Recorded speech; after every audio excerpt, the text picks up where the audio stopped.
Shalom semua. Di tahun integritas ini, kita perlu belajar untuk memiliki kemurnian atau kesucian hati. Di dalam Mazmur 24 ayat 4, salah satu pengertian integritas adalah bersih tangan dan murni hati, yang artinya tidak adanya motivasi yang salah di dalam orang tersebut, alias bersih.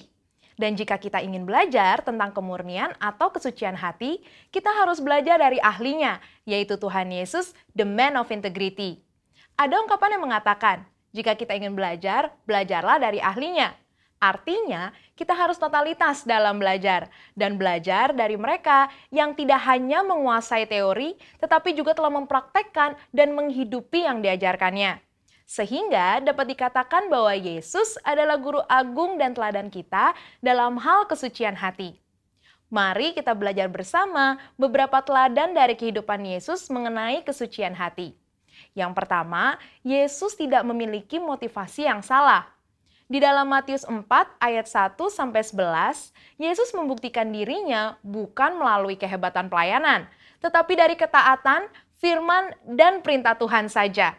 Setelah Yesus selesai berpuasa 40 hari, iblis mencoba Yesus dan melontarkan kata, "Jika engkau anak Allah," sebanyak 2 kali, di mana iblis seolah-olah menggoda Yesus untuk membuktikan dirinya sebagai anak Allah.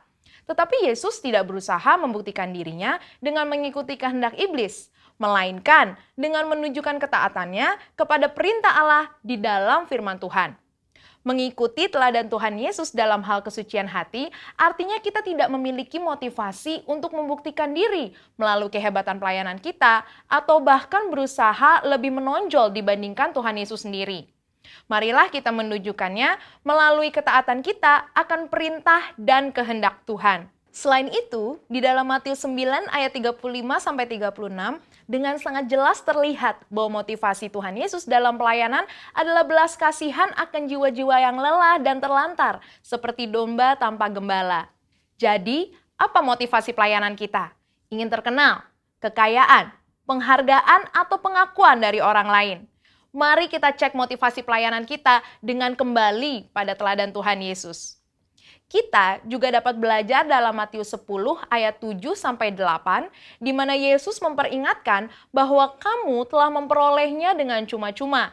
Karena itu, berikanlah pula dengan cuma-cuma.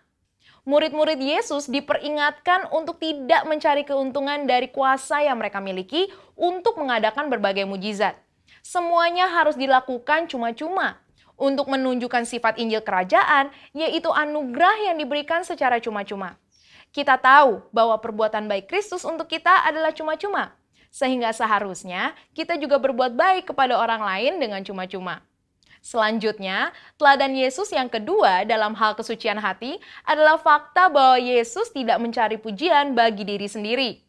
Salah satu bagian dari khotbah Tuhan Yesus di bukit dalam Matius 6 ayat 1-7, ia mengajarkan tentang hal memberi sedekah dan berdoa. Yesus mengingatkan supaya sedekah, doa, dan ibadah kita cukup Bapa kita di surga saja yang mengetahuinya. Ajaran Yesus ini sangat kontras dengan yang biasa dilakukan orang-orang munafik yang melakukan hal-hal tersebut supaya dilihat dan dipuji orang lain. Hal yang menarik juga dapat ditemukan dalam Matius 9 ayat 30-31. Saat Yesus berkata, "Jagalah supaya jangan seorang pun mengetahui hal ini." Di situ Yesus berpesan dengan sangat jelas kepada mereka yang telah disembuhkan untuk tidak mempromosikan dirinya. Tapi karena apa yang mereka alami menimbulkan sukacita dan rasa syukur yang berlimpah, seketika masyhurlah nama Tuhan Yesus di seluruh daerah itu. Hal ini mengingatkan kita bahwa promosi dan pujian tidak perlu dicari. Janganlah pelayanan yang kita lakukan adalah demi mengejar pujian dari mereka yang kita layani. Kita juga dapat belajar bahwa pengagungan dan penghormatan datangnya dari orang lain, bukan diri sendiri. Dalam Matius 17 ayat 9, Petrus, Yakobus, dan Yohanes menjadi saksi keistimewaan pribadi Yesus. Ketika Yesus dimuliakan, bahkan dikunjungi oleh Musa dan Elia. Yesus bisa saja menyuruh ketiganya memberitakan peristiwa tersebut kepada orang-orang Yahudi dan ahli Taurat sebagai legitimasi berita kerajaan Allah yang Yesus sampaikan sebelum ia wafat. Sehingga dirinya dipuji dan memperkecil penolakan para ahli Taurat. Tetapi Yesus tidak melakukannya. Teladan Tuhan Yesus yang ketiga dalam hal mengampuni kesalahan dan dosa. Di dalam Alkitab, Tuhan Yesus mengajarkan tentang kasih, di mana salah satu implementasinya adalah dalam hal pengampunan. Matius 5 ayat 38-48 mengajarkan agar kita jangan melawan orang yang berbuat jahat kepada kita, serta memberikan lebih dari apa yang dituntut oleh orang lain. Mau memberikan pinjaman, bahkan mendoakan mereka yang menganiaya. Dengan jelas Yesus mengajarkan kita untuk mengampuni tanpa batas. Semua hal ini telah dijalani Tuhan Yesus dan menjadi praktek hidup bagi kita. Ia melalui segalanya, mulai dari vonis hukuman tanpa bukti, penghinaan dan aniaya, sampai pada puncaknya yaitu penyalipan. Namun walaupun demikian, kita tahu di dalam Lukas 23 ayat 34, Tuhan Yesus tetap berkata, "Ya Bapa, ampunilah mereka, sebab mereka tidak tahu apa yang mereka perbuat." Mengampuni kesalahan orang-orang yang bersalah kepada kita akan membuat kita senantiasa memelihara kesucian hati. Dan di tahun 2021 ini, marilah kita ikuti teladan Tuhan Yesus sebagai the man of integrity dalam hal kemurnian atau kesucian hati, dengan memiliki motivasi yang benar, tidak mencari pujian bagi diri sendiri, dan mengampuni orang yang bersalah kepada kita. Saudara, untuk penjelasan lebih lengkapnya dari tim teologi kami, jangan lupa buka link yang ada di atas atau scan QR Code yang tersedia. Salam integritas. Tuhan Yesus memberkati. Maranatha.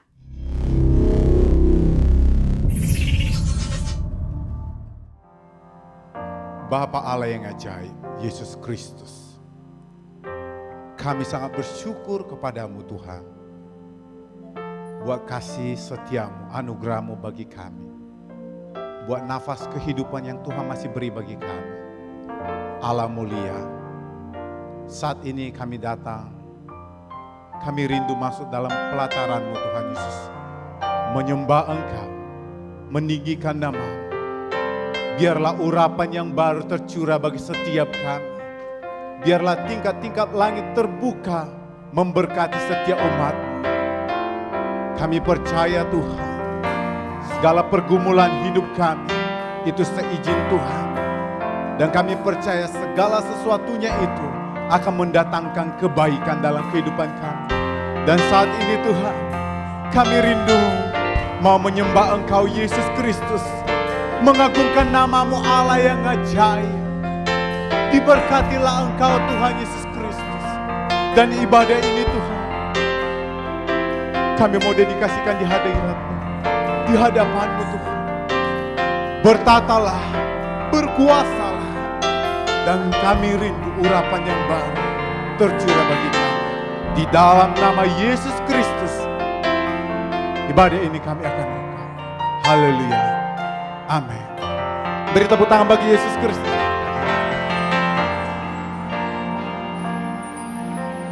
Tiada pernah ku ragukan kasih setiamu ya Tuhan. Setiap waktu dalam hidupku tak pernah Kau tinggalkan. Meski langit tampak suram, awan gelap pun menghadap, lewati badai, lewati gelombang, tak pernah Kau tinggalkan diriku.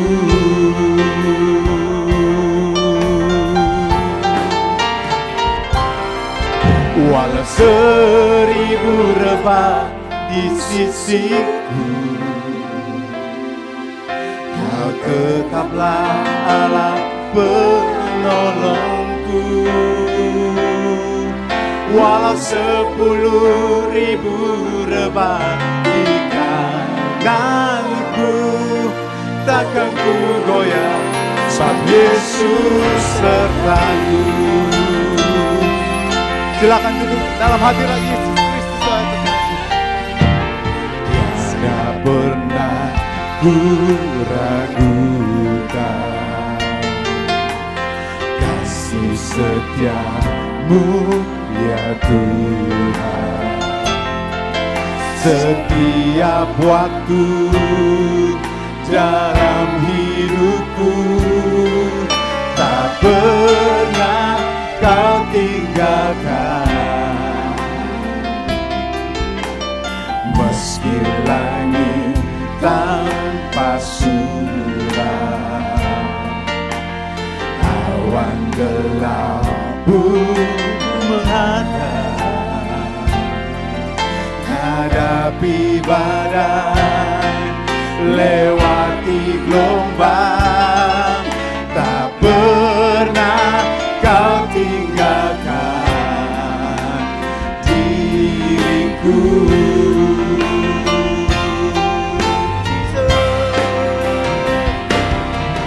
Walau seribu lebah di sisiku, kau tetaplah Allah penolongku.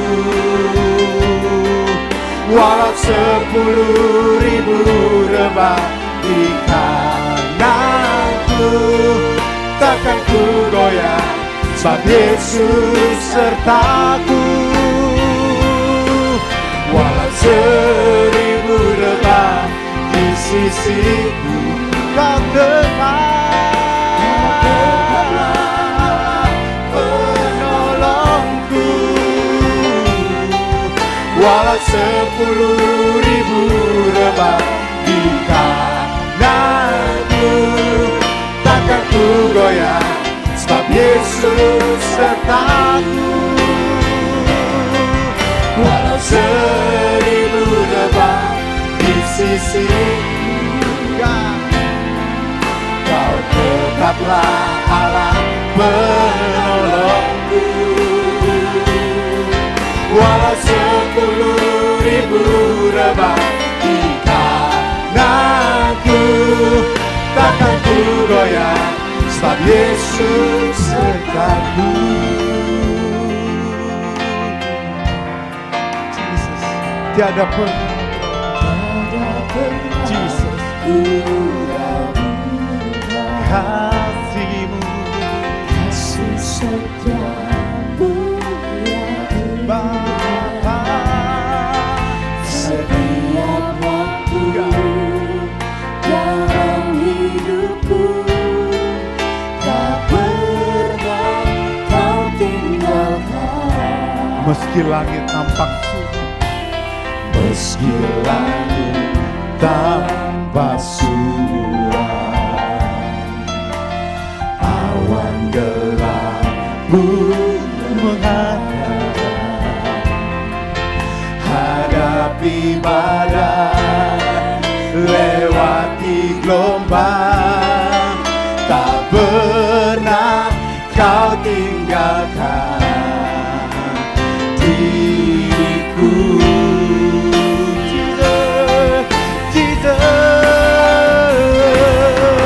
Walau 1000 rebah di sisiku, kau tetaplah Allah penolongku.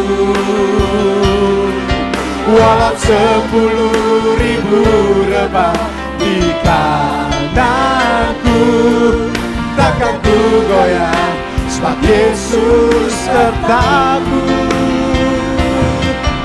Walau 1000 rebah di sisiku, kau tetaplah Allah penolongku.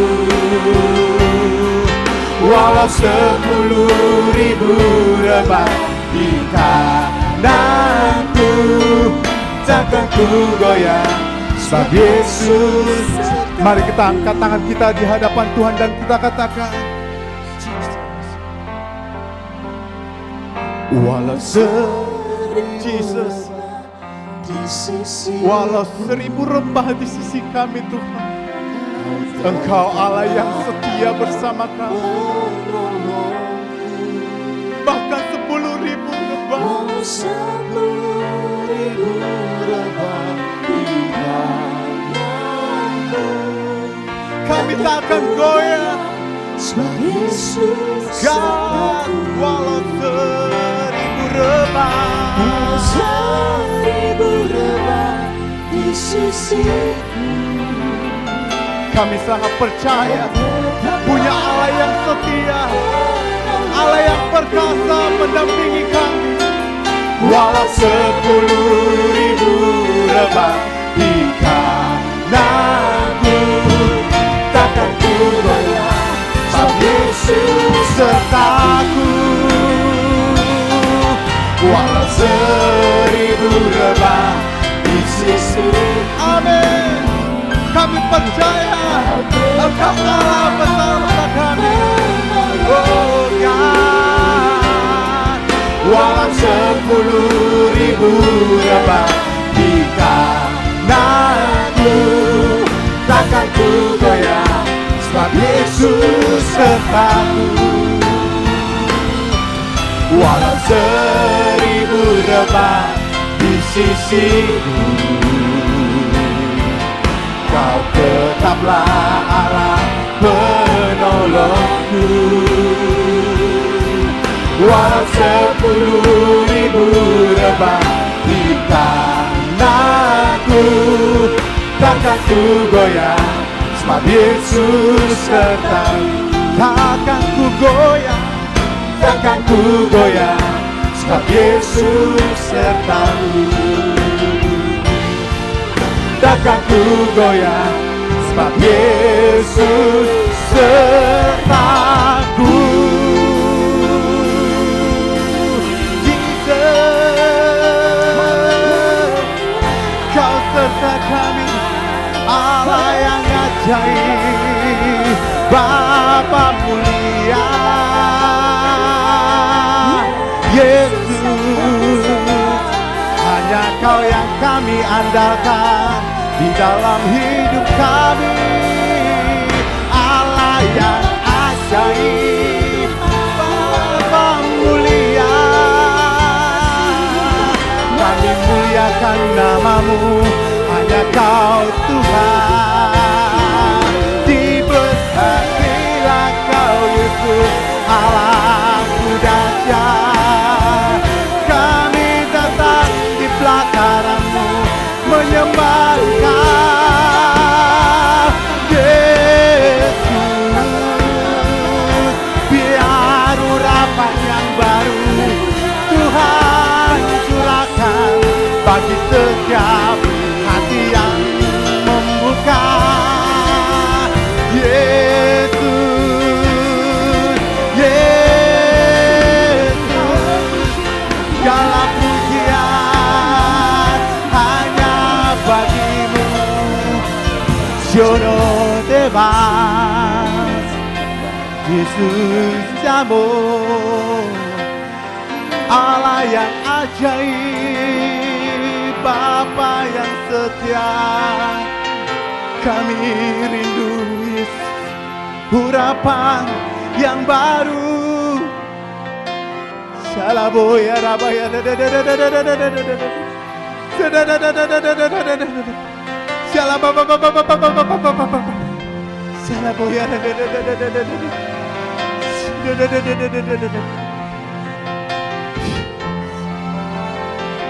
Tuhan, hadirat-Mu Tuhan Yesus Kristus kiranya memenuhi setiap hati, memberkati setiap hati.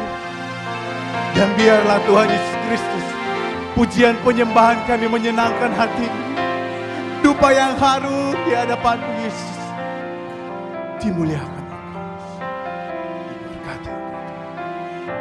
Kami arahkan tangan kami di hadapan-Mu, dimuliakan,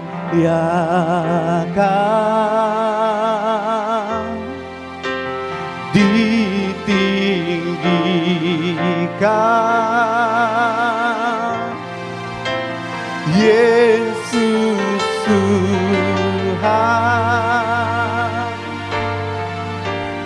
Kau Rajaku yang berkata,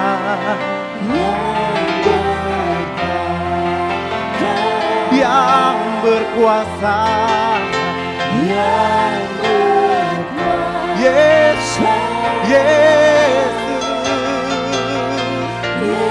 Yesus Tuhan, Oh God. Kau Raja. Mari lebih lagi katakan dimuliakan, dimuliakan Engkau.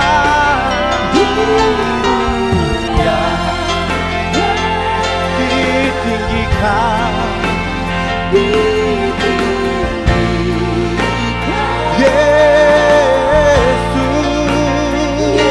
Yesus Tuhan, urapi setiap kami. Kau Rajaku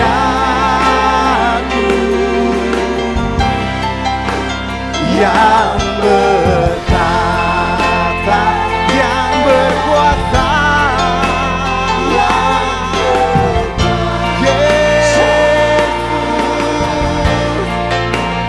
Yesus Tuhan, Kau Raja, ku dimuliakan Engkau, dimuliakan,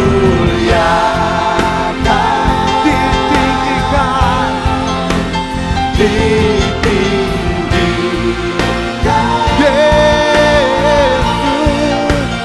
Yesus Tuhan.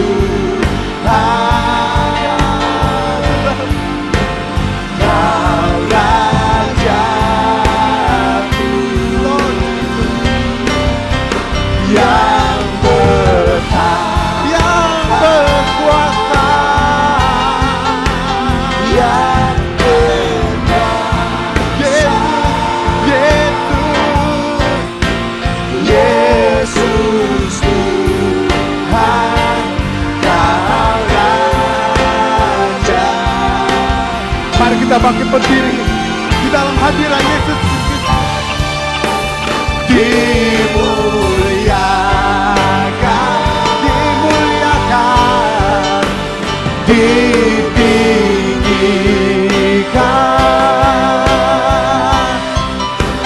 Yesus Tuhan,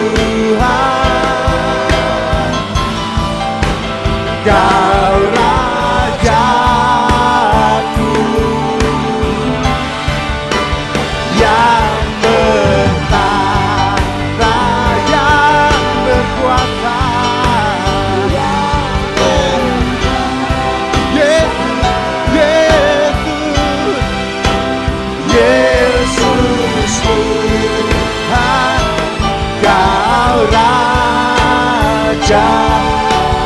Mari beri terbaik bagi Yesus. Kita bertepuk tangan di hadapannya. Dimuliakan. Mari beri yang dahsyat hanya bagi Yesus Sang Pencipta kita. Oh God, Yesus Tuhan, Kau Raja kami Tuhan, Kau Rajaku yang bertata, yang berkuasa, yang berkuasa.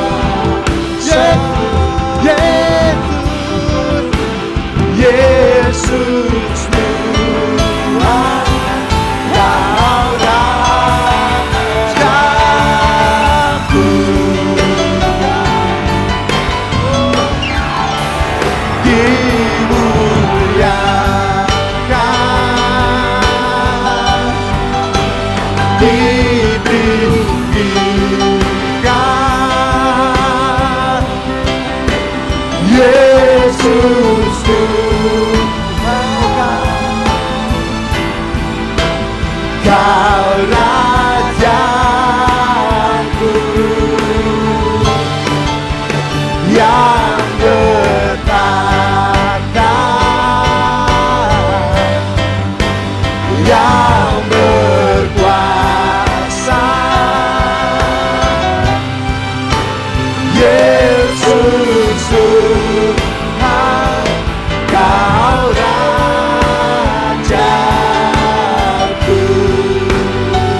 Yesus Tuhan, Kau Rajaku.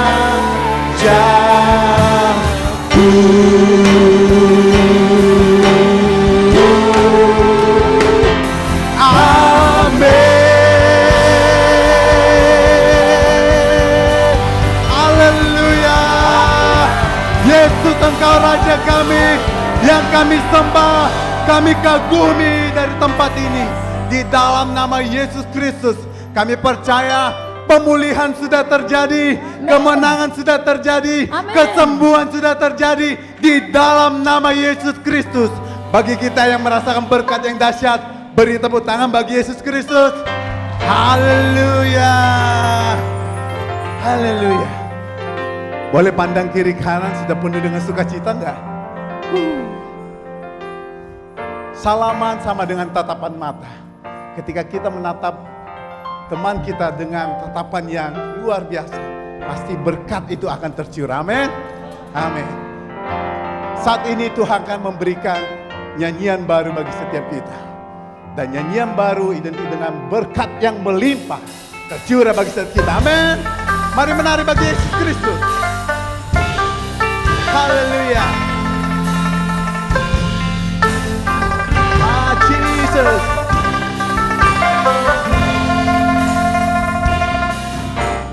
Tuhan memberikan nyanyian baru dalam mulutku untuk memuji-muji Allah kita.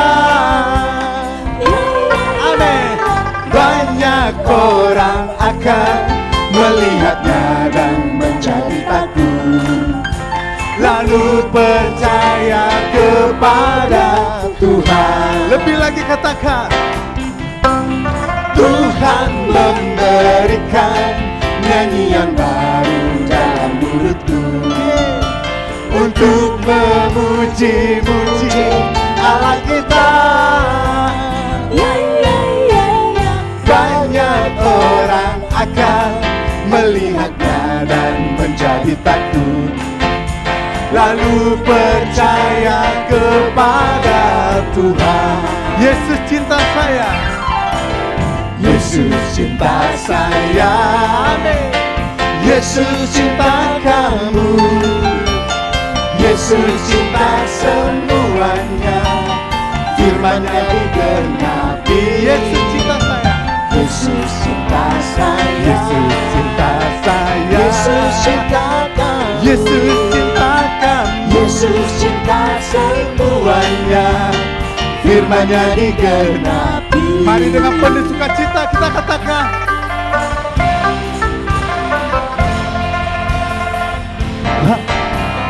Tuhan memberikan nyanyian baru dalam mulutku untuk memuji-muji Allah kita.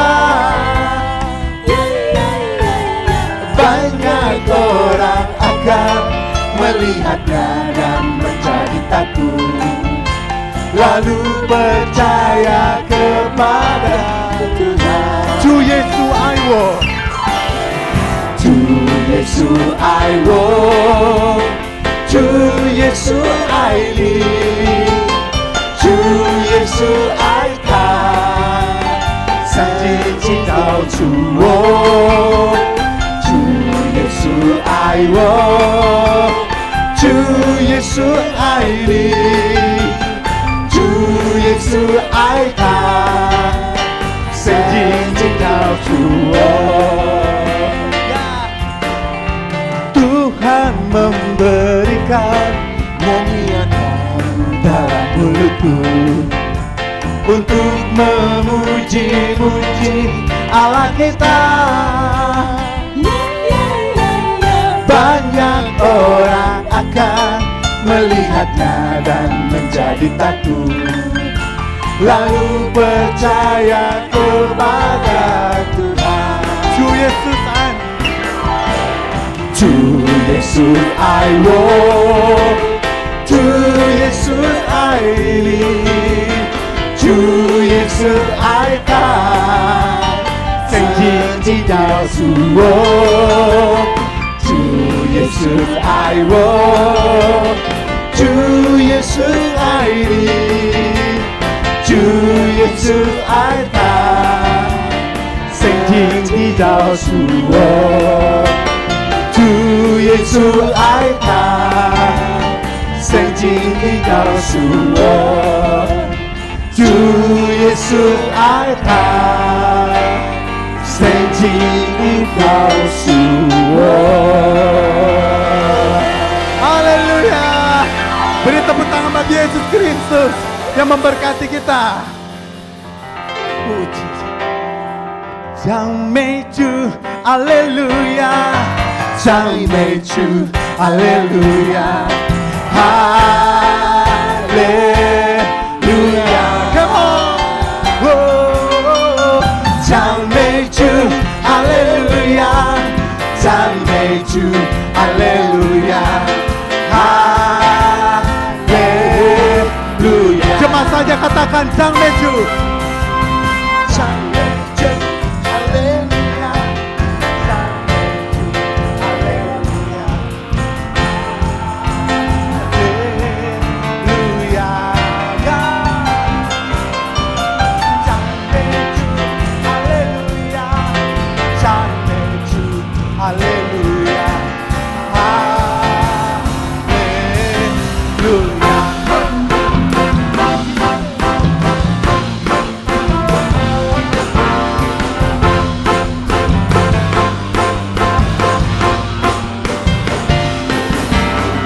Segala puji syukur hanya bagimu Tuhan, sebab Kau yang layak dipuja.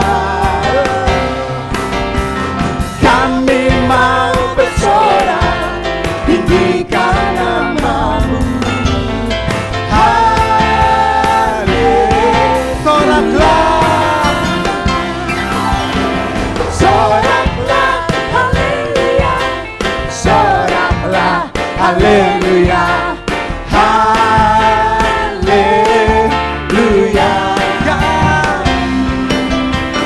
Soraklah, haleluya.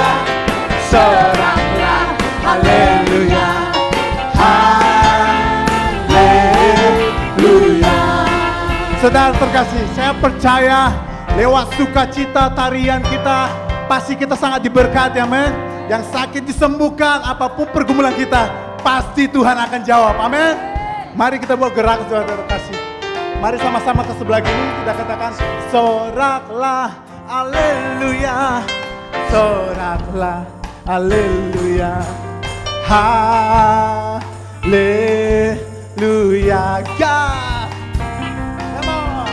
Soraklah, haleluya. Soraklah, haleluya. Haleluya. Come on. Soraklah, haleluya. Soraklah, haleluya. Haleluya.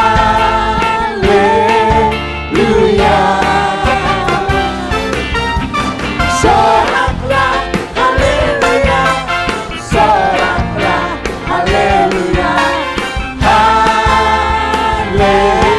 Sang Meju, Sang Meju, haleluya. Sang Meju, haleluya. Haleluya. Sang Meju, haleluya. Sang Meju, haleluya. Haleluya. Haleluya. Haleluya.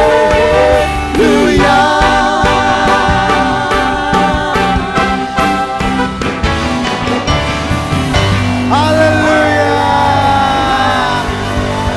Siapa yang sangat diberkati Tuhan boleh dilambaikan tangannya. Terpujilah nama Yesus Kristus. Silakan duduk saya terkasih.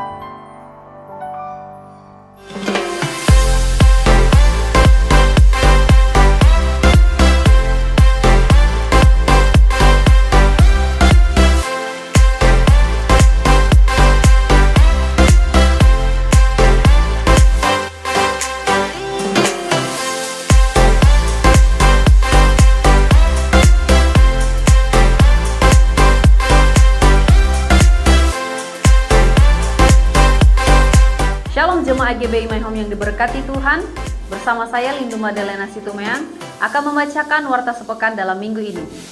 Di hari Senin kita tidak ada kegiatan, di hari Selasa kita ada doa terobosan pukul 7 malam waktu Indonesia bagian Barat di aplikasi Zoom Meeting dan akan disiarkan secara langsung di YouTube channel GBI My Home Official yang akan dilayani oleh.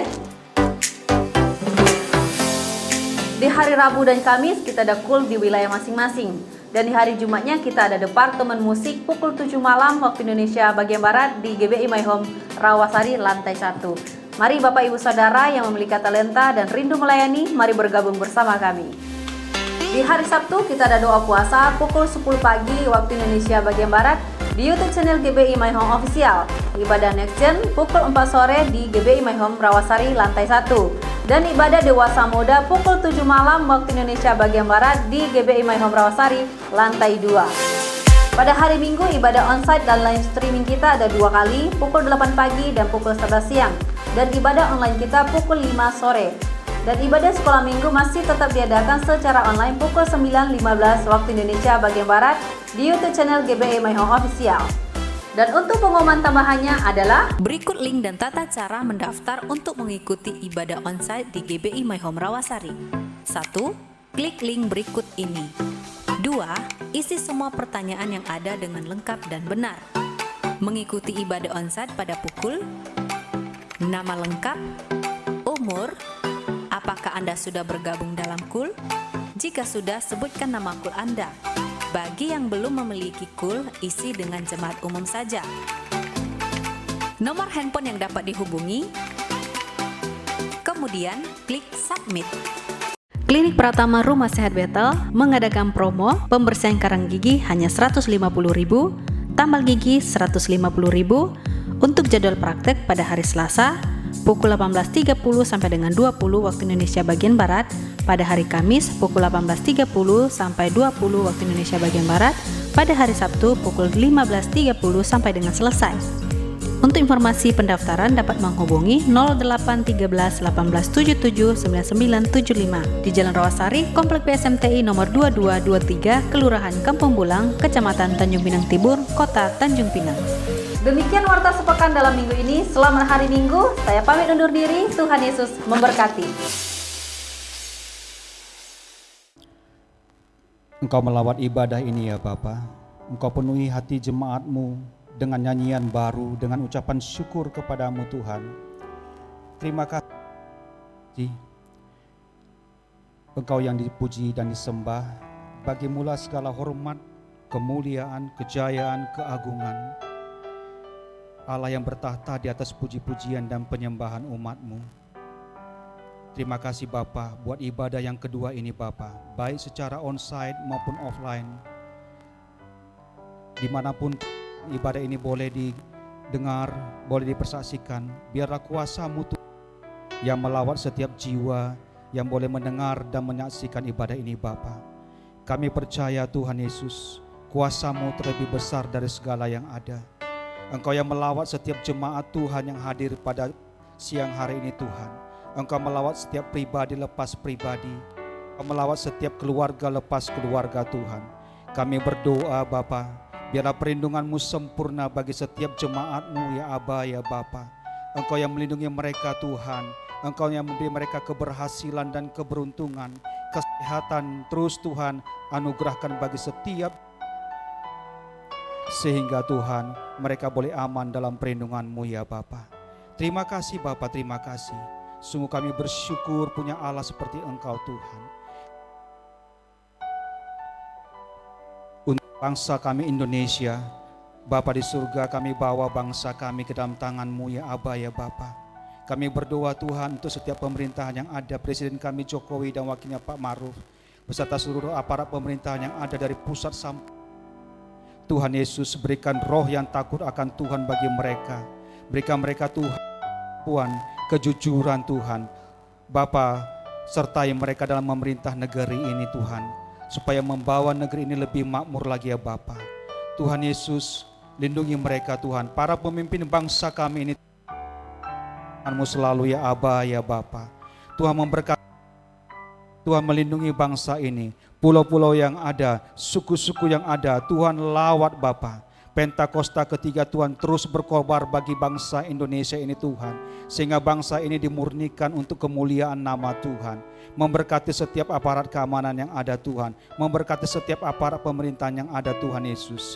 Biarlah Tuhan Engkau memulihkan bangsa ini Bapa. Segala aspek kehidupan bangsa ini, perekonomian, sosial, budaya, politik Tuhan.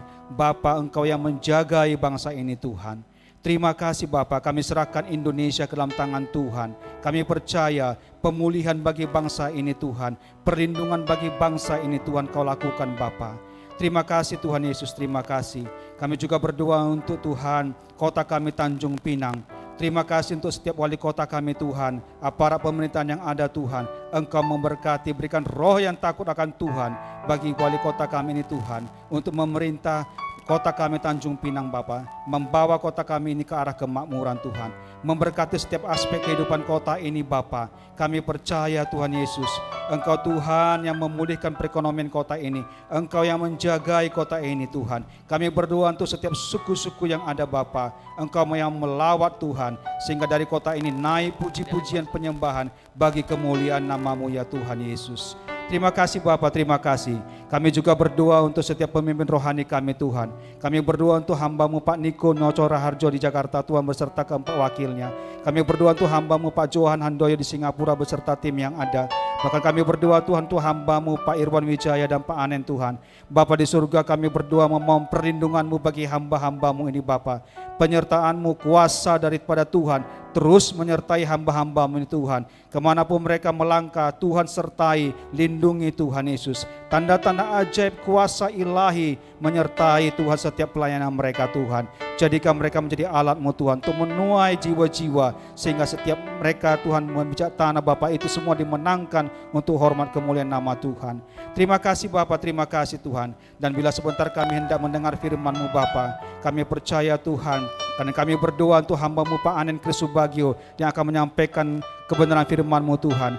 Bapa di surga, berikan kekuatan, kemampuan bagi hamba-Mu ini Tuhan, untuk berdiri tegak menyampaikan kebenaran firman-Mu. Hikmat marifat Tuhan menyertai hamba-Mu ini Bapa. Kekuatan yang baru Tuhan berikan bagi hamba-Mu ini Tuhan, sehingga ia mampu menyampaikan kebenaran firman-Mu Tuhan. Setiap firman yang disampaikan adalah firman yang memenangkan jiwa, yang memerdekakan, yang membebaskan, yang memberi pengharapan baru bagi kami yang mendengarnya ya Aba ya Bapa. Sebab pada mulanya ada firman, firman itu bersama dengan Allah, dan firman itu adalah Engkau sendiri ya Allah. Terima kasih Bapa, layakkan kuduskan kami di hadapan-Mu Tuhan, supaya kebenaran firman-Mu Tuhan boleh kami terima dengan ucapan syukur kepadamu ya Aba ya Bapa. Terima kasih Bapa, ini doa kami, ucapan syukur kami. Segala hormat, pujian dan syukur hanya bagi-Mu Bapa, di dalam nama Tuhan Yesus Kristus. Haleluya, haleluya. Amin. Hari ini saya ingin menyampaikan bagian yang ke-8 daripada part crisis yang saya beri judul The Secret Oil. Sebab selama beberapa sesi saya akan membicarakan banyak pertanyaan dari jemaat tentang kedatangan Tuhan yang kedua kali. Baik, sebelum saya membaca terlebih dahulu, saya ingin supaya saudara memperhatikan peta zaman ini. Sebelum manusia jatuh di dalam dosa, maka semua hidup dalam kekekalan. Setelah manusia jatuh dalam dosa, maka mulai perjanjian lama. Dan pada waktu Yesus datang, memulailah manusia hidup dalam perjanjian yang baru. Perhatikan. Saudara, di bumi apa yang terjadi Pak? Pada saat ini kita ada di titik yang paling krusial, yaitu masa di mana saudara menantikan rapture. Pada waktu rapture, gereja Tuhan akan masuk dalam perjamuan kawin anak domba. Nah, di bawah ada 3,5 tahun pertama dan 3,5 tahun kedua. 3,5 tahun pertama, Antikris belum menyatakan diri, dia belum duduk di tahta. Ada yang bertanya, 3,5 tahun yang kedua ngapain Pak? Antikris bertahta dan dia akan menyatakan diri, dia akan mulai ganas di 3,5 tahun yang kedua.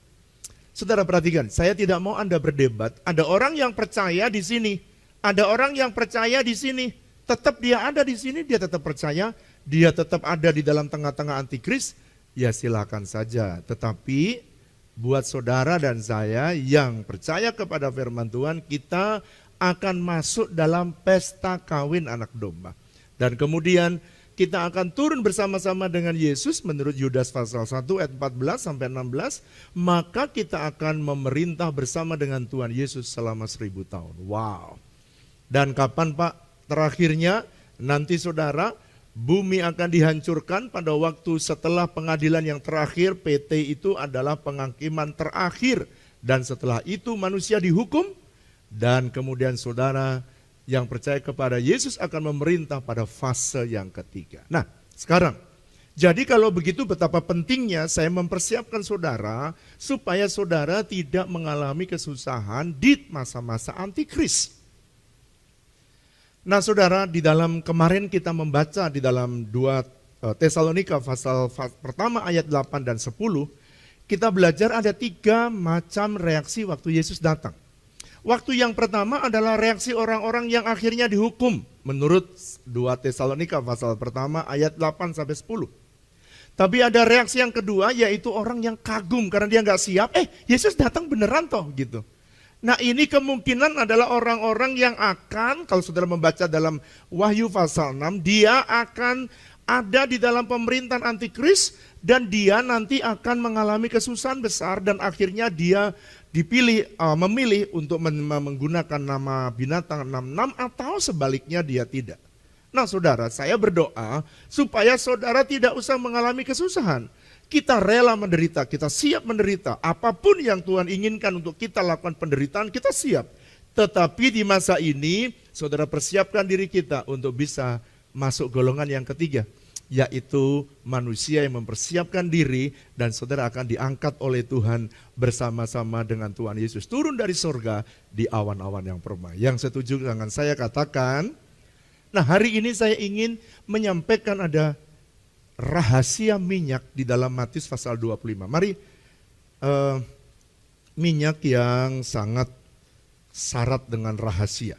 Saya ingin membaca dan mengeksposisi dari ayat yang pertama sampai dengan ayat yang ke-13. Kita baca satu-satu ya. Pada waktu itu hal kerajaan surga seumpama 10 gadis yang mengambil pelitanya dan pergi menyongsong mempelai laki-laki. 5 diantaranya bodoh dan 5 diantaranya bijaksana. Gadis-gadis yang bodoh itu membawa pelita tetapi tidak membawa minyak.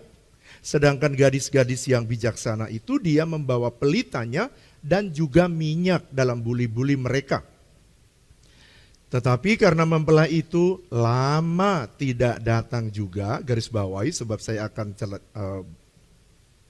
khotbahkan, mengantuklah mereka sehingga semua lalu mereka tertidur. Waktu tengah malam terdengarlah suara orang berseru, mempelai datang, songsonglah dia. Gadis-gadis itu pun bangun semuanya lalu membereskan pelita mereka. Gadis-gadis yang bodoh berkata kepada gadis-gadis yang bijaksana, berikanlah kami sedikit dari minyakmu itu, sebab pelita kami hampir padam. Perhatikan, bukan sudah padam, tapi hampir padam. Tetapi jawab gadis-gadis yang bijaksana itu, tidak, nanti tidak cukup untuk kami dan juga tidak cukup untuk kamu. Lebih baik kamu pergi kepada penjual minyak dan beli di situ. Akan tetapi waktu mereka sedang pergi membelinya, datanglah mempelai itu dan mereka yang telah siap sedia masuk bersama-sama dengan dia ke ruang perjamuan kawin lalu ditutup. Kemudian datanglah juga gadis-gadis yang lain itu dan berkata, Tuan-tuan, bukakanlah kami pintu.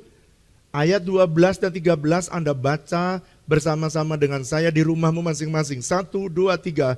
Tetapi ia menjawab, aku berkata kepadamu, sesungguhnya aku tidak mengenal kamu. 13 sama-sama.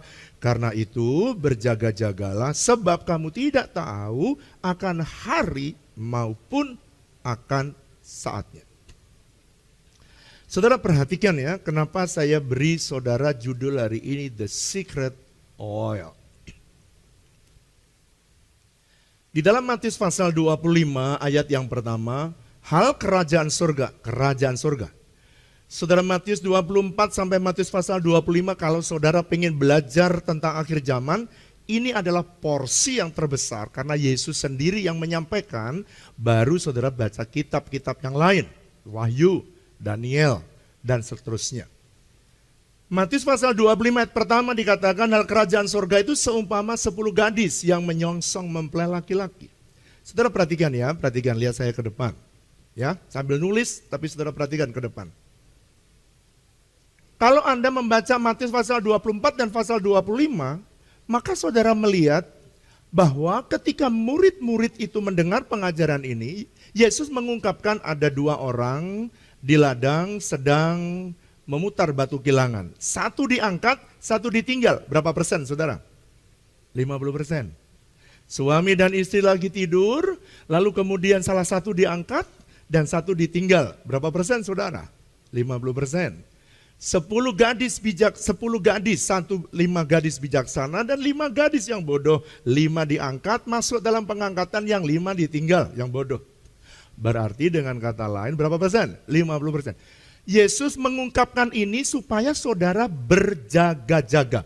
Ini bukan nubuatan yang berkata nanti cuma 50%. No. Yesus bikin perumpamaan supaya saudara aware dan berjaga-jaga.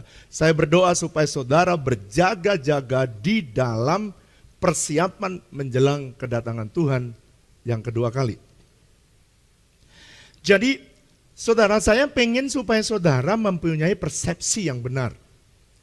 Matius pasal 25 ayat pertama ini, gadis-gadis itu semua menyongsong mempelai laki-laki. Ingat ya, 10 yang bodoh dan yang bijaksana, semuanya menyongsong. Artinya kedatangan Tuhan itu adalah berita sukacita. Saya masih ingat pada waktu saya menanti lamaran dari anak saya, semua keluarga saya beritahu, senang bahwa akan datang mempelai laki-laki. Saudara, hal yang sama, gereja mesti happy kalau dengar berita kedatangan Tuhan.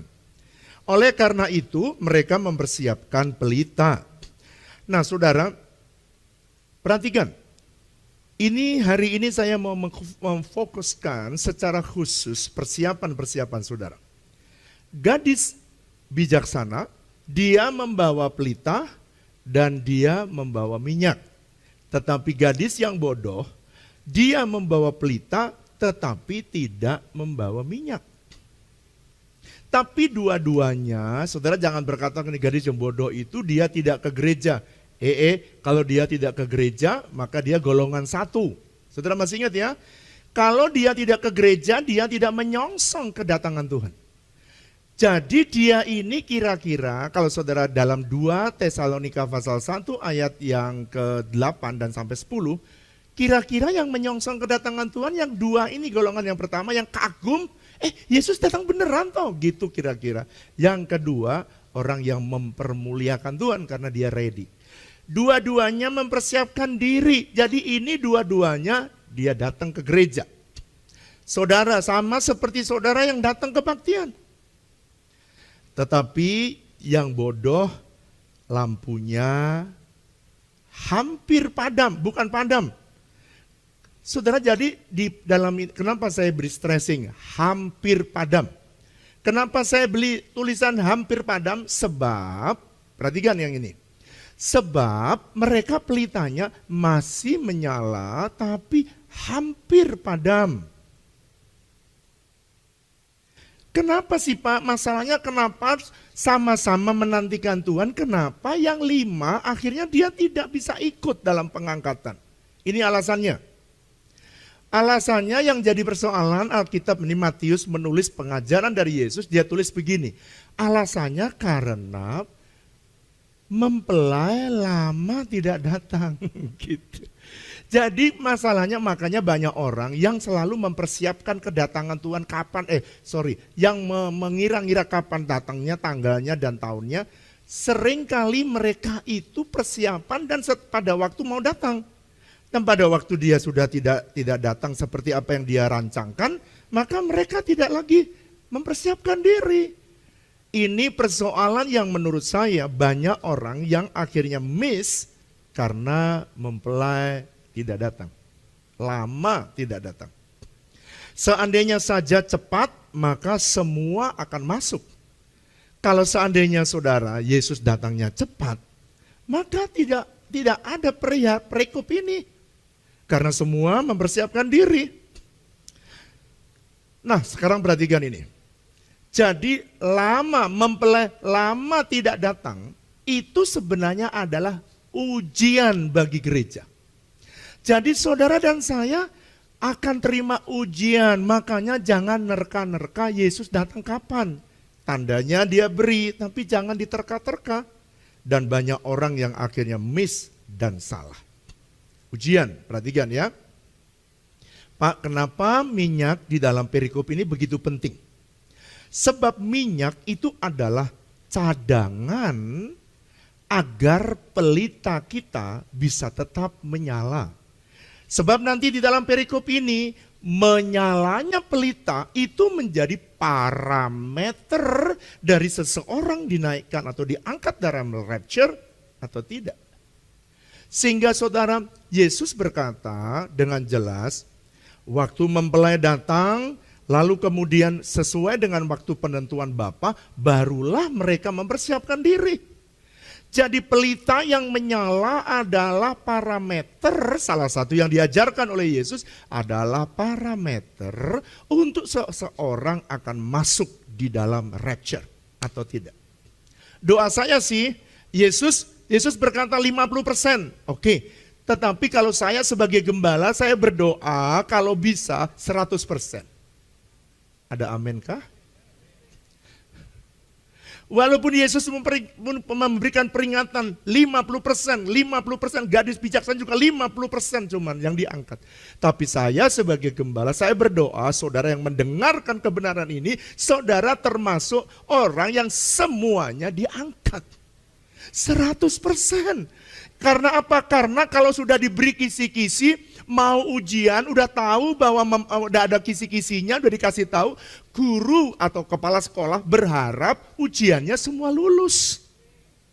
Itu saudara sebenarnya yang diinginkan oleh Tuhan Yesus sebenarnya lewat peringatan-peringatan ini. Dan saya sengaja kupas supaya Anda bisa persiapkan, apa sih yang harus saya siapkan. Saudara, kalau saudara ada di WTC, apa yang saya khotbahkan sebenarnya adalah semua adalah preparation untuk kedatangan Tuhan untuk kali kedua. Nanti saya akan bongkar dan saudara akan tahu lebih dalam.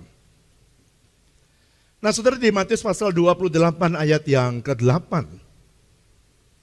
Gadis semua mereka tertidur karena saking lamanya. Saudara dan saya waktu bekerja ya bekerja, waktu lelah ya tidur. Dua-duanya tidur. Waktu bekerja, tidur.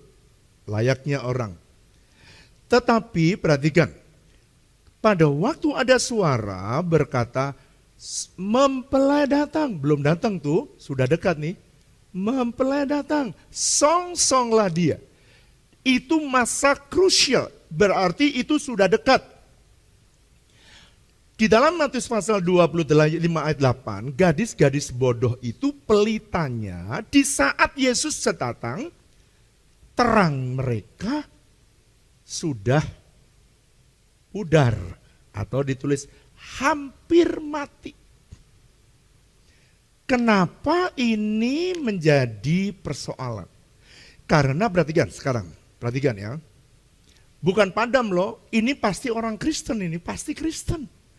Gadis bodoh itu pasti Kristen. Dijamin Kristen. Karena dia juga mempersiapkan diri dan pelita dia belum padam, dia hampir padam atau hampir mati. Artinya terangnya masih ada tapi udah mulai pudar. Dan pada waktu Yesus datang betulan mati dia. Karena tidak ada cadangan minyak. Makanya waktu dia mempersiapkan diberitahu Yesus akan datang mempelai, laki-laki datang, maka mereka bangun. Perhatikan, di masa krusial, perhatikan. Matius pasal 25 kemudian semua bangkit karena Yesus datang dan semua gadis-gadis itu mempersiapkan diri. Di dalam Matius pasal 25 ayat 8, ayat berikutnya dikatakan begini. Lalu kemudian ketika dia mempersiapkan diri, dia minta minyak kepada gadis yang bijaksana. Dia bilang gini, berikan aku minyak sedikit. Ingat ya, di masa ini adalah ujian, very crucial. Berikan aku minyak. Di saat ini perhatikan dia bilang gini, walaupun dia tidur bersama, persiapan bersama, jadi orang ini saling mengenal. Dan dia berkata gini, sorry, tidak, aku tidak bisa berikan. Wow, dengan kata lain pada waktu dia bilang tidak, berarti masa itu Anda nggak bisa sama sekali kompromi. Anda sendiri yang harus persiapan. Why? Dengarkan ini. Suami dan istri lukisan itu, suami dan istri satu angkat, satu tertinggal. Karena ternyata satu mempersiapkan diri, satu tidak. Kenapa sih suami dan istri nggak bisa bagi minyak sedikit-sedikit? Dengarkan ini. Di masa itu, masa krusial, tidak peduli itu suami, mungkin suaminya yang minyaknya habis ya. Mami, minta sedikit minyak itu. Maminya bilang gini, sorry Pi, tidak. Mi, inget Mi, gajianku kau ambil semua tiap bulan Mi. Mungkin saudara begitu ya. Mi, inget Mi, lu gua empanin tiap bulan lu Mi. Tapi hari itu istri-istri akan berkata, tidak. Makanya saudara suami-suami harus mimpin mesbah Senin dan Kamis. Ikut mesbah. Supaya suami-suami sekarang punya cadangan minyak. Jangan gantungkan istri. Ada suami yang berkata kepada istri, Mi, tolong kalau kebaktian sampaikan salam saya sama Tuhan Yesus. Ini persembahannya. Hati-hati. Ada dua orang sama-sama pekerja mengiring kilangan minyak. Waktu dia pergi ini biasanya proses buah zaitun ya, bikin minyak. Di kilang minyak mereka memutar batu kilangan. Satu diangkat, satu tidak. Ini bicara teman. Jangan-jangan ada ketua kersel, lalu kemudian ada anak buahnya. Anak buahnya ini suruh kersel nggak mau, ya di WA nggak mau datang, kadang tidak, dangtek datangnya. Maka pada waktu krusial ini dia bilang gini, Pak Ketua Kersel, tolonglah kasih aku minyak. Ketua Kersel akan bilang, tidak. Pak, ingat dong Pak, saya kan kenal, saya kan anggota Kersel Bapak. Please, di masa ini masa krusial. Saya pengen supaya saudara betul-betul tahu, ingat ya, tidak lama datangnya ini adalah ujian bagi gereja. Pak, kalau begitu minyak so very very crucial. Kalau gitu minyak ini bicara tentang apa, Pak? Ini rahasianya. Dulu ketika saya muda, saya sering mendengar khotbah ini dan saya juga mengkhotbahkan yang sama. Minyak berbicara tentang Roh Kudus. Nah, begitulah ya, masih muda kan? Kalau minyak bicara Roh Kudus berarti gadis yang bijaksana adalah gadis yang penuh Roh Kudus. Gadis yang tidak bijaksana atau yang bodoh adalah gadis yang tidak penuh Roh Kudus. Tapi kalau terjemahan itu salah. Kenapa saudara? Karena dalam perikop itu, gadis bijaksana berkata, kamu lebih baik beli sendiri. Masa Roh Kudus bisa dibeli? Jadi kalau menerjemahkan mesti yang biblical. Ya, jangan asal mudah. Kalau gitu nggak boleh Pak, kepenuhan Roh Kudus. Dalam konteks ini salah. Tapi kalau saudara harus penuh Roh Kudus, ada ayatnya, jangan memperkosa ayat. Bisa menggunakan ayat Efesus pasal yang kelima ayat 15 sampai 16. Sekarang saya ingin bicara, minyak berbicara tentang 4 hal. Nomor 1, Pak, kalau minyak bukan Roh Kudus, karena memang tidak bisa dibeli, berarti minyak itu berbicara apa? Saya sebelum bicara 4 hal, saya ingin supaya saudara ngerti. Seseorang di Israel itu mendapatkan minyak zaitun, dia harus tanam dulu pohon zaitun. Oke? Dia harus tunggu sampai berbuah. Buahnya matang, buahnya dirontokin, lalu kemudian digiles atau diperas atau dipres, tergantung prosesnya. Baru keluar minyak. Minyak pun disaring, yang virgin itu baru bisa untuk nyala. Yang kedua untuk masak. Jadi ternyata minyak ini melalui panjang proses. Berarti kalau begitu minyak ini berbicara apa? Nomor 1, minyak ini berbicara tentang ketahanan dan ketekunan kita menjadi terang. Sebab minyak adalah esensi terang. Pak, kenapa ini begitu penting. Nanti saudara membaca di dalam Matius pasal 14. Matius pasal 5 ayat 14. Alkitab di sana dikatakan dengan jelas, pelita itu harus terus menyala. Ini masalahnya. Saudara, Alkitab tulis gini, kamu adalah garam dunia. Kalau garam sudah tidak asin lagi, dengan apa dia diasinkan? Yesus berkata, pelitamu sampai aku datang harus tetap menyala. Artinya saudara harus terus menerus menjadi terang dunia. That is the point. Jadi dengan kata lain, saudara dan saya adalah orang-orang yang menjadi jawaban di tengah kegelapan dunia ini. Begitu banyak persoalan kemiskinan, persoalan kebodohan, persoalan orang gila, ada anak tanah jalanan, ada orang, kalau kebodohan pilar education, kemiskinan pilar sosial, pilar bisnis yang memberikan jawaban. Kalau ada masalah orang gila, pilar sosial yang memberikan jawaban. Kalau ada orang yang tidak makan, maka pilar sosial yang memberikan jawaban. Jadi terang ditunggu oleh Tuhan. Yesus pada waktu di tengah dunia dia berkata, aku terang dunia. Tetapi setelah dia naik ke surga dia berkata, kamu gereja terang dunia.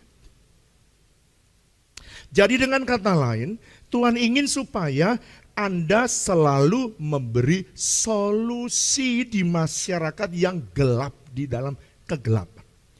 Kalau dunia ada perceraian, maka pilar family yang menjadi jawaban.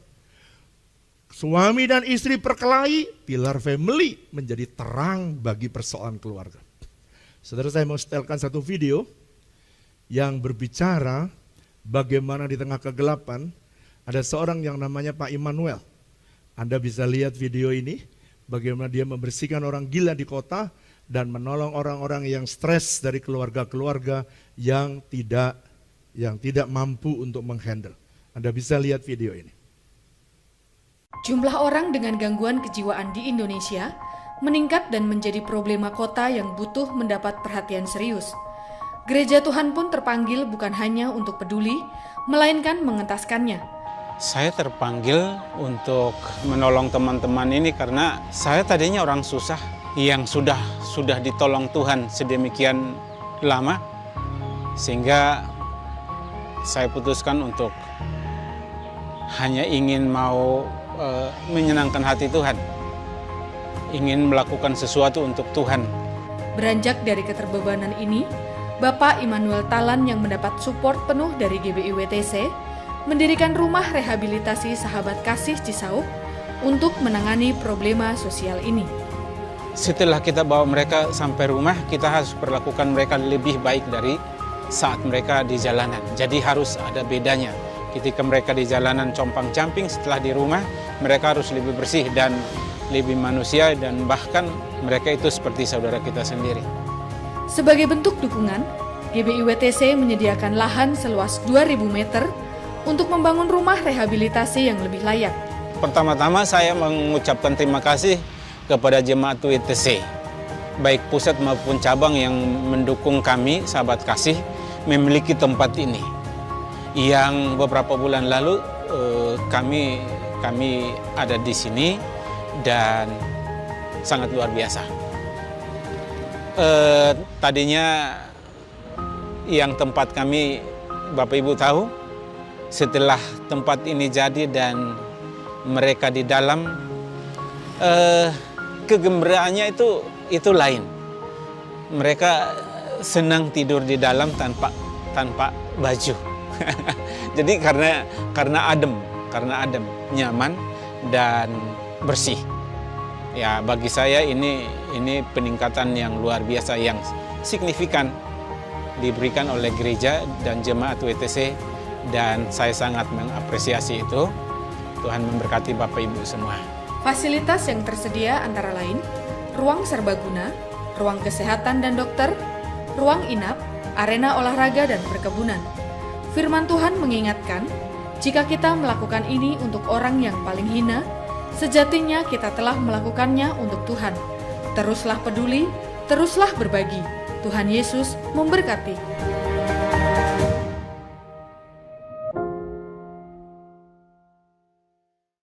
Ada seorang hamba Tuhan namanya John Hagee.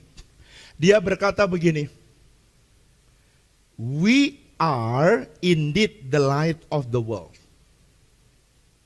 But only if our switch is turned on." Saudara dan saya ini benar, terang dunia, benar. Tetapi kalau pelitamu tetap menyala. Tapi kalau pelita tidak menyala, even namamu Kristen, you are not the light of the world. Jadi ini saudara ngerti kenapa? Very crucial. Gereja ini adalah gereja yang saya ajari terus menerus. Visinya, karena ini visi gereja kita. Setelah saudara kudus, dewasa dan mengalami terobosan, saudara mesti melakukan transform the communities, influence the cities and give impact to the nation. Ini fungsi terang. Dan itu sebabnya kalau saudara ikuti kebenaran yang saya sampaikan semua, saya mengarahkan saudara untuk ready anytime Yesus datang kedua kali. Sekarang yang kedua. Pak, apa itu minyak? Rahasia, the secret oil. Jadi oil ini ternyata ada rahasianya yang harus saudara dan saya dalamin. Yang kedua, ternyata minyak yang dimaksudkan Tuhan itu adalah iman yang sejati. Iman yang bisa tetap percaya kepada Tuhan dan berdiri teguh meski ada badai selama penantian. Saudara, di tengah penantian seperti ini banyak orang yang meninggalkan Tuhan karena menderita. Saya berdoa di tengah krisis jangan pernah meninggalkan Tuhan. Ada orang yang meninggalkan Tuhan hanya gara-gara krisis. Krisis apa? Pangkat. Pengen jadi pangkat, meninggalkan Tuhan. Hati-hati. Tuhan bilang, minyak ini preparationnya panjang. Kalau kamu sudah 75%, 25% tinggal Yesus mau datang, kamu fail. Hanya gara-gara ses. Hanya gara-gara ses. Ada laki-laki meninggalkan Jesus, meninggalkan Jesus gara-gara ses.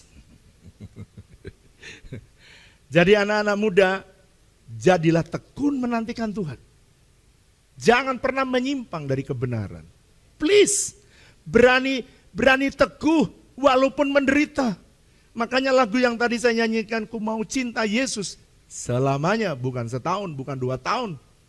Saya pengen saudara semua jangan meninggalkan Tuhan dan jangan menyalahkan Tuhan di saat krisis. Pasti Tuhan ini adalah ujian. Yesus yang belum datang, ada krisis adalah ujian. Tetaplah teguh walau saudara harus menderita. Berapa banyak orang yang meninggalkan Tuhan, sudah lama ikut Tuhan, hanya gara-gara uang meninggalkan Tuhan. Jabatan meninggalkan Tuhan. Hanya gara-gara posisi meninggalkan Tuhan. Tuhan dalam Lukas pasal yang ke-18 ayat yang ke-8. Nanti Anda baca. Lukas 18 ayat 8. Waktu Yesus datang ke muka bumi, Yesus tanya gini, masih adakah dia iman di bumi? Jadi waktu dia datang, dia pertama pengen lihat apa, ada yang tahan dan tekun menantikan Tuhan enggak? Jadi terang. 2, dia masih bisa enggak lihat ada iman di muka bumi. Tetap setia, lewat pandemi tidak gugur, lewat apa tidak gugur, lewat tantangan tidak gugur, lewat promosi tidak gugur, lewat ses tetap Jesus. So, Yesus ingin supaya saudara, saya berdoa, anak-anak muda ya jangan mudah goyah. Marilah tetap setia kepada Tuhan sampai garis akhir. Pak, bagaimana supaya saya punya iman yang sejati? Roma pasal yang ke-10 ayat 17 berkata begini, iman itu timbul dari pendengaran akan firman. Itu sebabnya di gereja ini, saya tidak pernah berhenti. Saya menyediakan kepada saudara dan menyuruh saudara membaca firman Tuhan setiap hari. Kenapa setiap hari? Ini alasannya. Supaya saudara bisa menerima rema. Katakan bersama saya, rema. Rema itu kayak nutrien, kayak nutrisi. Saudara, kalau kita tanam tumbuhan, ada nutrien dia hidup. Saudara kalau punya anak, kasih aja nutrisi yang baik, dia bertumbuh. Saudara hidup rohani saudara sama. Kau akan punya iman sejati kalau Anda terima rema. Tapi itu baru komponen yang pertama. Setelah rema diberikan oleh Tuhan, apa yang dikehendaki? Ada 4 komponen atau 4 faktor dalam iman yang sejati. Nomor 1, dia menerima rema, percaya kepada firman Tuhan. Langkah yang kedua, setelah dia diberikan rema, Tuhan ingin saudara kalau dikasih tahu Tuhan yang rasanya tidak mungkin, belajarlah tetap percaya. Nggak gampang sih, nggak gampang. Saya tahu nggak mudah, tapi belajarlah percaya. Yang ketiga, saudara kalau percaya, saudara mesti berkata-kata. Itu sebabnya kalau saya ketemukan dengan orang belum percaya, saya ceritakan tentang Yesus. Kenapa? Karena saya percaya. Itu sebabnya saya berkata-kata. Kalau saya cerita kepada jemaat, ada yang suka tanya, Bapak itu loh ya, kalau cerita disuruh Tuhan, waktu bangun RIS, cerita sepanjang tahun, RIS Hospital. Ada yang tanya gitu. Saya bilang gini, karena itu saya percaya. Itu perintah Tuhan, saya percaya, saya ngomong. Sekarang RIS enggak diomongin lagi. Sekarang Bapak ngomongin HOB aja, HOB aja. Kenapa? Karena percaya, maka berkata-kata. Saudara perhatikan ya nih. Orang yang menerima visi, dia tidak bisa berhenti sampai visi itu jadi kenyataan. Kalau Anda terima rema, Anda tidak boleh berhenti percaya, berkata-kata, dan yang keempat bertindak. Itu sebabnya gereja ini mengalami banyak hal kepercayaan Tuhan karena 4 prinsip ini. Imannya sejati. Kalau diperintah Tuhan, jangan gini, wah ini susah Tuhan, gak ada duitnya Tuhan. Ini resiko. Ikut Tuhan itu ngeri sedap. Jadi jangan pernah berhenti. Rick Warren dia berkata, the situation that will stretch your faith most will be those time when life fall apart. And God is nowhere to be found. Rick Warren dia berkata kadang-kadang situasi yang bisa membuat iman kita di-stretch, ditarik menjadi besar adalah situasi-situasi di mana saudara kelihatannya tidak mungkin. Dan kadang-kadang kita cari Tuhan dan Tuhan sebenarnya tidak ada, dia sembunyi, peta kumpet. Padahal sebenarnya Tuhan ada, tapi kita nggak mendapati. God is nowhere to be found. Kelihatannya Tuhan nggak ada, di tengah-tengah kita ngalami krisis. Makanya sering saya bilang, ikut Tuhan itu ngeri sedap. Ikut setan sedap, ngeri. Endingnya ngeri. Saya berdoa, gereja ini, saudara makin terus bertumbuh di dalam Tuhan. Ada seorang hamba Tuhan namanya Corey Broom. Dia berkata begini, faith, ini keren ini, sees the invisible. Iman itu bisa lihat yang tidak kelihatan. Makanya kalau saya bilang kepada jemaat, ya, kita disuruh magerin tanah gereja di tanah Panimbang yang 100 hektar tuh, ada bagian tanah gereja, ada yang punya jemaat. Waktu saya dibilang sama Tuhan, kamu harus memberi makan kota. Saya langsung ingat tuh, suruh minta tanah 100 hektar dulu. Saya masih ingat, saya bilang gini, pagerin ya tanah itu. Setelah tiba-tiba ada orang yang datang kepada saya, Pak, udah gereja biayanya besar Pak kalau magerin itu. Oh terus? Biar saya aja yang magerin. Waduh, mujizat terjadi. Jadi faith seems the invisible. Believe the unbelievable. Receive the impossible. Jadi saudara sering dengar cerita gereja ini berjalan. Kalau saya berjalan bersama dengan Tuhan, itu gereja ini. Dan dia lihat yang tidak kelihatan, dia mengalami yang tidak mungkin, dan dia bisa percaya yang orang lain tidak bisa percaya. Saya berdoa Anda punya iman sejati ketika Yesus datang. Yang ketiga, Pak, oil atau minyak itu apa rahasianya yang ketiga? Karena perhatikan ya, minyak itu bisa didapat dari pohon, nanamnya pun lama. 2, dia harus berbuah. 3, dia harus diperes, baru bisa keluar minyak. Jadi yang ketiga, perhatikan.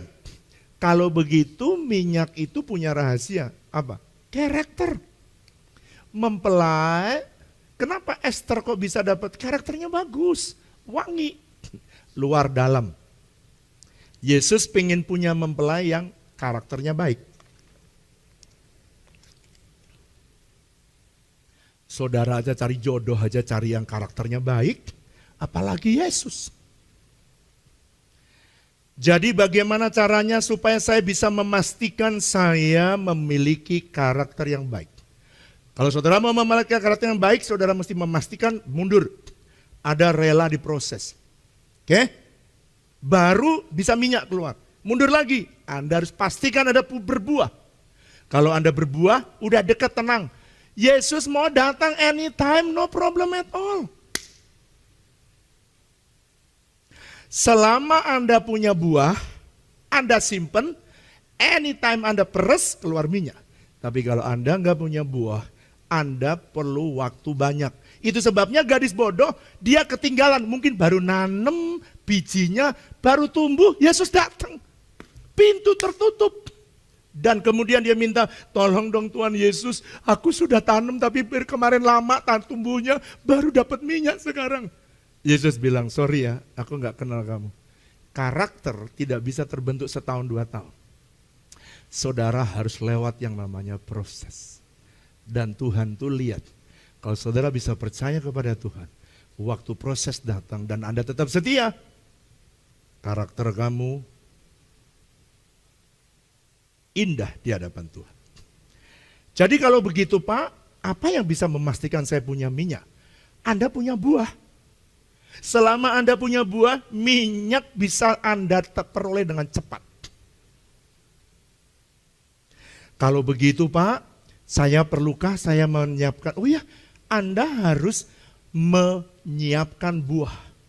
Kalau gitu apa yang harus saya siapkan? Buah roh adalah persyaratan agar minyak terus ada dalam hidup saudara. Karisma, karunia-karunia rohani akan membawa saudara naik. Tapi yang bisa mempertahankan Anda di atas, tetap dipakai Tuhan dan tidak dibuang dan tidak ditutup. Ketika Yesus datang, pintunya nggak ditutup. Buah roh, karakter. Buah roh itu adalah kasih, sukacita, damai sejahtera, kesabaran, kemurahan, kebaikan, kesetiaan, kelemah lembutan, penguasaan diri. Coba Anda perhatikan 9 ini mana yang aku kurang ya. Mulai sekarang sebelum Yesus datang siapkan dirimu. Bagaimana kalau saudara mulai hari ini persiapkan supaya Anda selalu punya buah. Yang setuju katakan. Waktu diperes, saudara buah diperes keluar minyak. Tapi waktu diperes itu sakit. Makanya kadang-kadang ada orang lagi diperes marah-marah, meledak-ledak. Please deh, yang Anda suka meledak-ledak, omongannya kebun binatang, omongan nyakitin orang. Itu waktu diperes gak keluar minyak. Bahkan waktu diperes, buahnya menekan batunya sampai batunya terlempar. Banyak yang tertawa tuh saudara. Makanya jangan meledak-ledak. Ada orang yang, dengarkan ya, ada orang yang marahin saya, ngomel-ngomelin lewat tulisan loh ya. Tapi ketika dia lihat saya berespon tetap baik kepada dia, akhirnya, padahal ini bukan anak Tuhan, akhirnya dia bilang gini, Pak, saya pengen jadi orang Kristen ya. Kenapa? Saya lihat kok Bapak begitu tahan. Saya omelin kok tetap aja merespon dengan baik. Jadi Kristen deh saudara. 2 bulan ini ada 3 orang yang jadi anak Tuhan, jadi Kristen.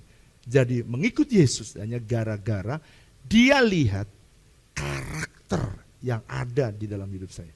Saya pingin Anda juga mesti punya karakter yang baik supaya mudah memenangkan jiwa. Yang ngerti katakan, jangan suka bikin perpecahan, jangan suka bikin percideraan, jangan suka bikin tipu kanan, tipu kiri. Enggak apa-apa Pak, bisnisnya boleh lah. Kalau enggak tipu kanan, tipu kiri mana dapat untung. Saya beritahu, untung hari ini. Tapi waktu Yesus datang pintumu tertutup loh. Jangan munafik, jangan kelihatan agamawi, baik kelihatan di luar, dalamnya busuk. Yesus bilang, kamu kayak kuburan yang dilabur tuh ke gereja, tapi ternyata punya cem-ceman. Cem-ceman itu apa Pak? Bacem, tempe bacem, bukan. Itu mah enak. Cem-ceman itu perselingkuhan. Ada yang tanya, Pak, Bapak bilang cem-ceman itu apa? Itu istri satu, perselingkuhannya banyak. Ke gereja, rapi tetap sama istri. Senin, Selasa, penyimpangan terjadi. Hati-hati. Jangan pernah saudara ketika diangkat Tuhan jadi sombong. Ini karakter semua. Kalau begitu karakter itu apa Pak? Saya mulai ya. Tuhan itu memberikan sifat dasar kepada saudara, itu semua baik, sifat dasar. Itu namanya temperamen. Semua temperamen, ada orang yang merah, ada yang kuning, ada yang hijau, ada yang ungu. Atau kalau ada orang DISC, ada orang yang dominan, ada orang yang influence, suka intim, mempengaruhi orang, tapi ada juga orang yang steady, tapi ada orang yang teliti, compliance. Ada orang yang benar-benar telitinya orang ungu tuh. Saya kalau mau adu data sama istri saya daripada beradu, saya bilang ini, kamu hitung dulu baru lapor saya. Nah itu paling baik. Sebab datanya dia selalu benar, data saya bukan orang yang ungu. Jadi saya percayakan kalau ngitung duit, saya serahkan istri. Tapi kemana duit, dia serahkan saya. Gitu saudara. Jadi kita punya tim yang bagus. Pak, kalau karakter apa? Karakter itu temperamen yang bagus tadi dibawa dalam pemerasan. Di tengah tekanan itu saudara berespon baik apa tidak? Kalau Anda berespon benar, karaktermu baik. Kalau Anda berespon salah di saat tekanan, karaktermu buruk.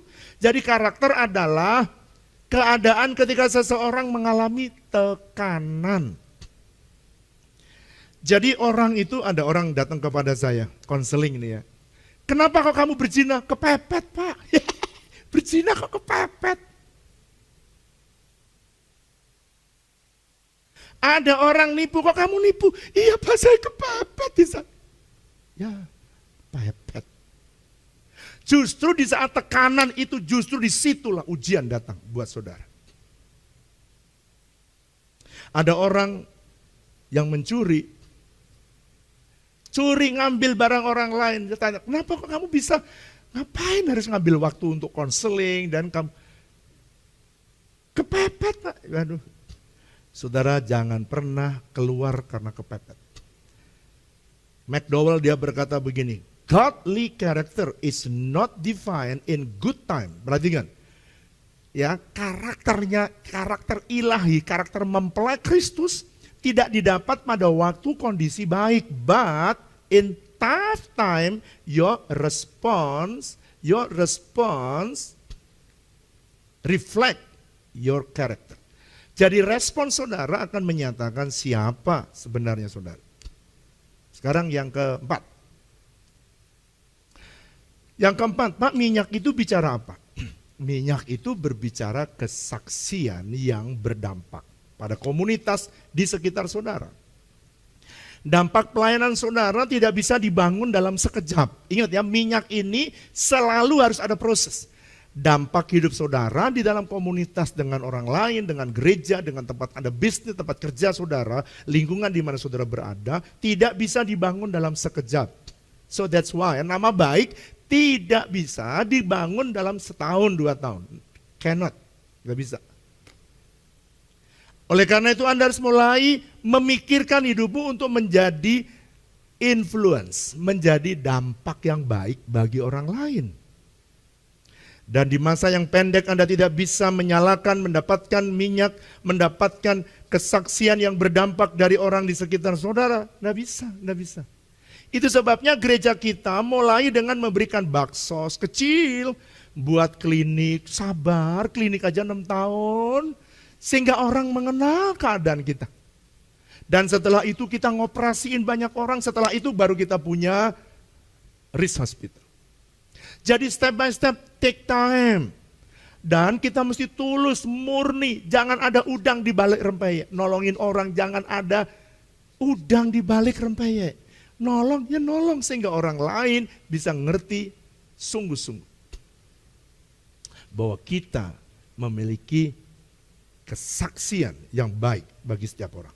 Saudara, saya ingin saudara memperhatikan bagaimana ya Pak Sukardi, tim Diakonia dan teman-temannya bersama-sama dengan ketua rayon, ketua distrik, dia berjuang tetap konsisten memberikan, menolong orang-orang yang miskin, tidak peduli di saat susah, di saat senang, di saat orang lain tidak melihat, dia tetap konsisten berbuat baik. Dia konsisten memberi makan orang yang miskin, orang yang susah, orang yang belum beruntung. Saya kadang-kadang lihat saudara, kalau waktu ada gereja ya, saya lihat ada truk datang, saya tanya, truk ini isinya apa? Ternyata sembako untuk ribuan orang yang susah. Saudara lihat video ini, Anda perhatikan. Shalom Bapak Ibu, pembagian sembako sudah ada sejak berdirinya GBI WTC. Melalui Departemen Diakonia, kami menyediakan setiap minggu 1.200 sampai 1.300 paket sembako untuk saudara-saudara kita yang beribadah jam 14.30. Di masa-masa COVID-19 ini, Departemen Diakonia masih tetap membantu dalam pelayanan untuk jemaat-jemaat, khususnya untuk jemaat-jemaat yang masih membutuhkan bantuan sembako. Mulai dari bulan akhir Maret, kami mulai membagikan sembako kembali dengan cara pendistribusiannya kami melalui ketua-ketua Kersel, ketua departemen, maupun ministry yang ada di GBWTC. Kami memberikan bantuan paket sembako 2 liter beras dan 4 Indomie. Sampai saat ini kita sudah membagikan kurang lebih 13.000 paket yang kita bagikan selama masa wabah ini. Ya, perasaan kami dengan adanya bantuan ini dari gereja, kami sangat menyambut baik, kami bersyukur karena dengan adanya bantuan ini dapat membantu kebutuhan sehari-hari di rumah. Sangat membantu sekali, apalagi diadakannya rutin setiap minggu. Puji Tuhan, sangat berarti sekali buat kita punya jemaat semuanya. Yang pasti ya kita terbantu ya Pak. Karena kebetulan suami saya kan stroke udah 11 tahun. Jadi kita memang nggak ada masukan. Sangat membantu, sangat. Saya mengucap syukur, kami merasa senang karena Tuhan itu baik sekali ya. Dan juga terharu bagaimana Bapak Gembala kita ya, Bapak Wiryo Hadi begitu memperhatikan kepada setiap jemaat-jemaat yang ada di wilayah Bogor ini. Terima kasih. Terima kasih buat Bapak Gembala Wiryo Hadi dan GBI WTC Serpong atas bantuan sembako selama masa COVID-19. Terima kasih kepada GBI WTC. Terima kasih gereja BPS kami dulu. Terima kasih WTC. Jadi dengan adanya sembako bantuan untuk jemaat sangat terbantu yang membuat dirumahkan dan yang tidak bisa keluar. Terima kasih kepada WTC juga Pak Wiryo sebagai gembala. Kami dari tim Diakonia sangat bersyukur dan berterima kasih kepada Bapak Gembala maupun rekan-rekan donatur yang senantiasa memberikan support kepada kami bahkan dalam masa-masa sulit seperti sekarang. Dan kami percaya kita akan lihat masa yang akan datang, kita akan dipulihkan kembali dan kami percaya jemaat-jemaat pun akan diberkati. Terima kasih, Tuhan Yesus memberkati.